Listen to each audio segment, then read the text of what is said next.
Cancer को आप ऐसे समझ लीजिए जैसे हम बचपन से पढ़ते हैं एसिडिटी और एल्कलिनिटी, हम पढ़ते हैं बचपन से कि एसिडिक एनवायरनमेंट और एल्कलाइन एनवायरनमेंट।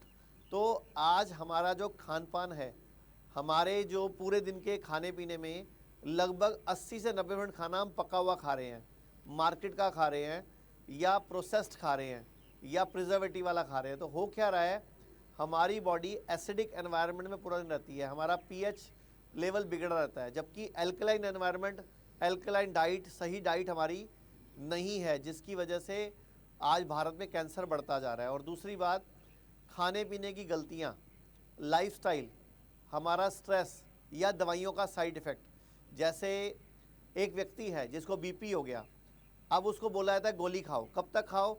ज़िंदगी भर खाओ। अब एक व्यक्ति बीपी की गोली ज़िंदगी भर खाए जा रहा है, एक व्यक्ति शुगर की गोली ज़िंदगी भर खाए जा रहा है। हर गोली का साइड इफ़ेक्ट है।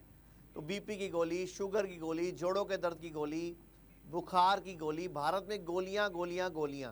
पहले 1947 से पहले अंग्रेज हमें गोलियां मारते थे और छाती पे, पीठ पे गोलियां मारते थे। आजकल गोलियां खिला के मारते हैं। कोई भी दवाई बिना साइड इफ़ेक्ट के नहीं है। असूल क्या कहता है कि बीपी हो गया, शुगर हो गया, थायराइड हो गया, तो आप गोली टेम्परेरी लो, अपना लाइफस्टाइल बदलो, खाना पीना ठीक करो, ताकि ज़िंदगी भर वो गोली ना खानी पड़े।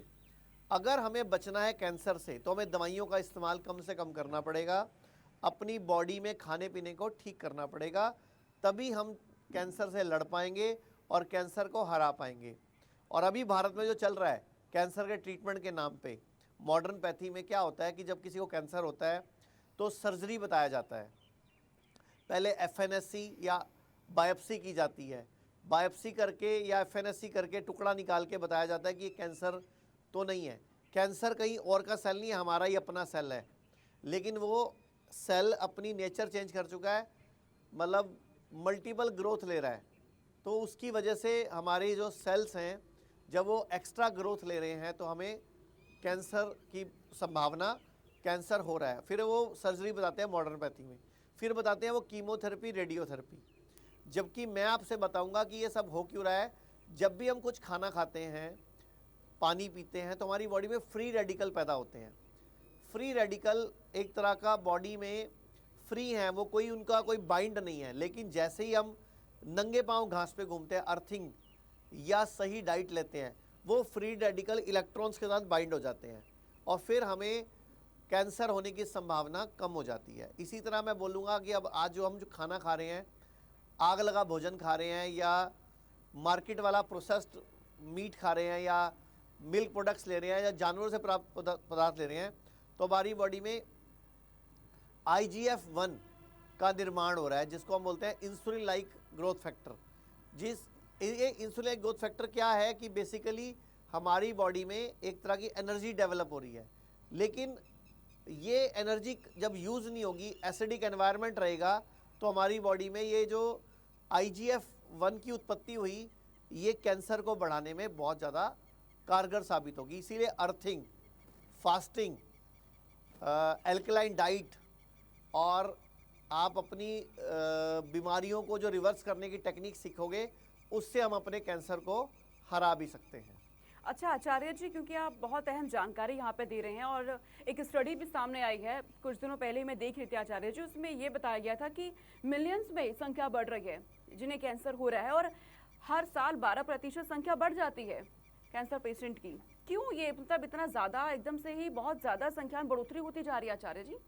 मैंने वजह बताई ना, वजह है स्ट्रेस, खाना पीना और हमारा लाइफस्टाइल। ये बहुत बिगड़ता जा रहा है, और दवाइयों का अत्यधिक सेवन।